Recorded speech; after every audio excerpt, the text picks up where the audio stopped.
और अब एक ऐसी खबर जिसका फायदा एक साथ 6.5 करोड़ लोगों को होगा। पैसा इनके पास पैसा है, 8.5 लाख करोड़ आज इनके पेंशन फंड में है हमारे। 8.5 लाख करोड़ हर साल जो कंट्रीब्यूशन आता है 1 लाख करोड़ आता है। अगले साल इसी वक्त 9.5 लाख करोड़ प्लस ब्याज, दोनों का मिला के ब्याज करीब करीब 90,000 करोड़ आता है। और हमारी मांग ब्याज के एक पोर्शन से पूरी हो सकती है। फिर वेयर इज द डिले, कहानी क्यों नहीं हो रहा हमारा काम? नमस्कार, जय हिंद, वंदे मातरम।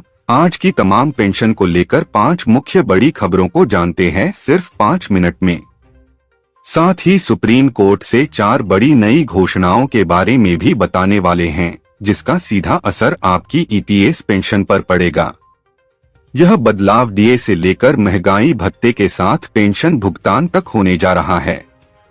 मोदी सरकार ने लाइव आकर किया बड़ा ऐलान। ईपीएफओ के खाताधारकों को न्यूनतम पेंशन 1,000 से बढ़ाकर 9,000 रुपए करने को स्वीकृति दी। साथ ही पेंशन में 3 नए बदलाव भी सरकार ने जारी किया है और आपको साथ में अन्य महंगाई भत्ते देने को लेकर फैसला सुनाया है सरकार ने। देखिए वीडियो में पूरी रिपोर्ट। क्या लोकसभा चुनाव से पहले बढ़ेगी पेंशन? इस महीने का पीएफ ब्याज कब तक खाते में आएगा? कब होगी पेंशन बढ़ोतरी दी लेकर सीबीटी की बैठक? कितने राज्यों के अंदर सबसे पहले पेंशन बढ़ोतरी होगी? फाइनल कितना सरकार दा बढ़ाएगी? इनके बारे में विस्तार से जानकारी आपको मिलेगी। पहली बड़ी खबर, सरकार न्यूनतम पेंशन 9 गुना करने जा रही है। इस बारे में श्रम मंत्रालय के प्रस्ताव पर मंगलवार को ईपीएफओ बोर्ड की बैठक में चर्चा होगी। सूत्रों के मुताबिक इस प्रस्ताव पर मुहर लगने के बाद सरकार 2024 के लोकसभा चुनाव से पहले न्यूनतम पेंशन 1,000 से बढ़ाकर 9,000 रुपए कर सकती है। सरकार के निर्देश बाद कर्मचारी भविष्य निधि संगठन ने इस बारे में बाकायदा एक प्रस्ताव तैयार किया है।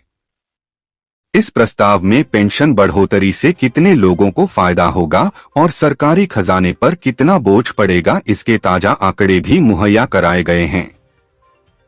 ईपीएफओ की तरफ से दिए गए आंकड़ों के मुताबिक अगर सरकार न्यूनतम पेंशन बढ़ाने का फैसला लेती है तो ईपीएफओ पर करीब 3,000 करोड़ रुपए का अतिरिक्त बोझ पड़ेगा।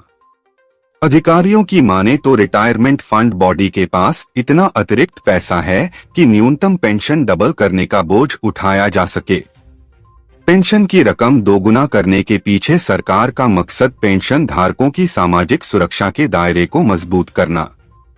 दूसरी बड़ी खबर के बारे में बात करें तो कर्मचारी भविष्य निधि संगठन कर्मचारी खाते में पैसा आने का इंतजार बड़ी ही बेसब्री से कर रहे हैं, जो अब जल्द ही खत्म होने जा रहा है। माना जा रहा है कि सरकार सितंबर के आखिरी सप्ताह तक ब्याज का पैसा खाते में डाल सकती है। दूसरी तरफ सरकार ने आधिकारिक तौर पर ईपीएफओ ब्याज का पैसा डालने का ऐलान नहीं किया है, लेकिन मीडिया की खबरों में जल्द का दावा किया जा रहा है। कर्मचारी भविष्य निधि संगठन के कर्मचारी खाते में पैसा आने का इंतजार बड़ी ही बेसब्री से कर रहे हैं, जो अब जल्द ही खत्म होने जा रहा है। माना जा रहा है कि सरकार सितंबर के आखिरी सप्ताह तक ब्याज का पैसा खाते में डाल सकती है। दूसरी तरफ सरकार ने आधिकारिक तौर पर ईपीएफओ ब्याज का पैसा डालने का ऐलान नहीं किया है। ब्याज की कैलकुलेशन काफी सिंपल, अगर आपके कर्मचारी भविष्य निधि संगठन खाते में 10 लाख रुपए हैं तो ब्याज के रूप में 81,000 रुपए मिलेंगे, और अगर आपके ईपीएफओ खाते में 7 लाख रुपए हैं तो ब्याज के रूप में 56,700 रुपए मिलेंगे। अगर आपके पीएफ खाते में 5 लाख रुपए हैं तो ब्याज के 40,500 रुपए आएंगे। आपके खाते में 1 लाख रुपए हैं तो 8,100 रुपए आएंगे।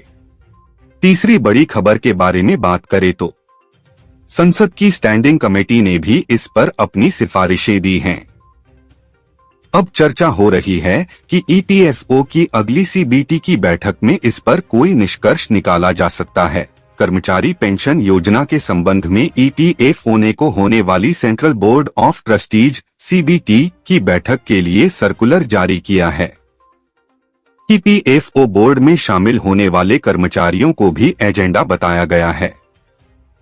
हालांकि एजेंडा क्या होगा, इसे सार्वजनिक नहीं किया गया है।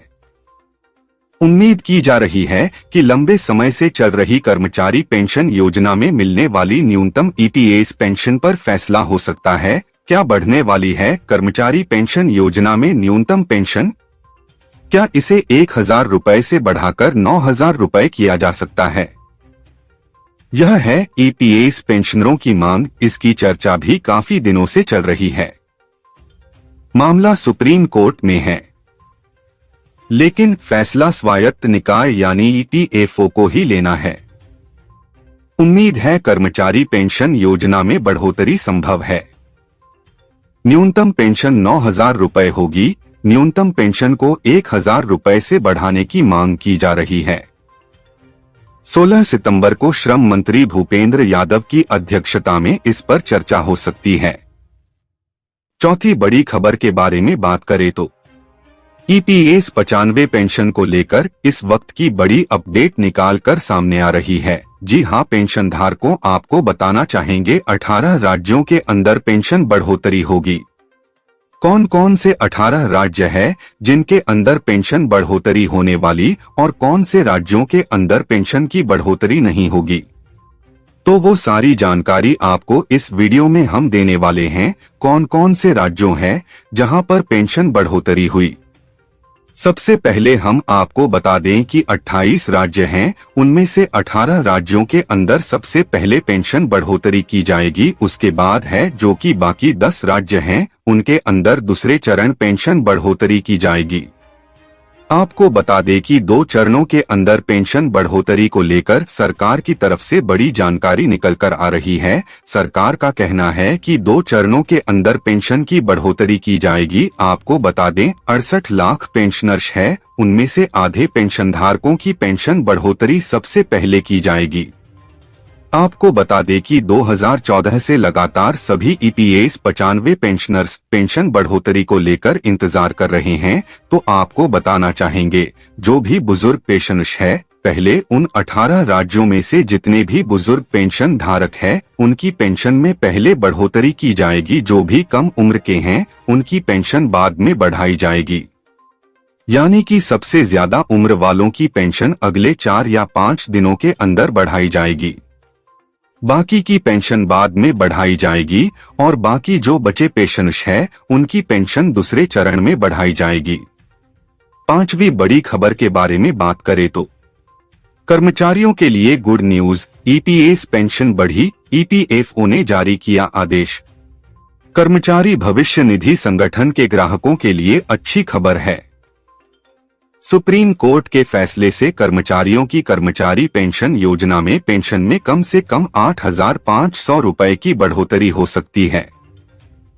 जानिए सुप्रीम कोर्ट के इस फैसले से इन ईपीएफओ केंद्रीय कर्मचारियों की सैलरी में कितनी बढ़ोतरी होगी। कर्मचारी भविष्य निधि संगठन ने निजी क्षेत्र में काम करने वाले लाखों कर्मचारियों के मूल वेतन पर 15,000 रुपए की सीमा तय की है और इसी के आधार पर कर्मचारी पेंशन योजना पेंशन की गणना की जाती है। लेकिन सुप्रीम कोर्ट के इस फैसले के बाद यह सीमा हटा दी जाएगी और पेंशन की गणना 15,000 रुपए के बजाय 20,000 रुपए की जाएगी। अगर ऐसा होता है तो ईपीएफओ कर्मचारियों की मासिक पेंशन में कम से कम 8,500 रुपए की बढ़ोतरी की जा सकती है।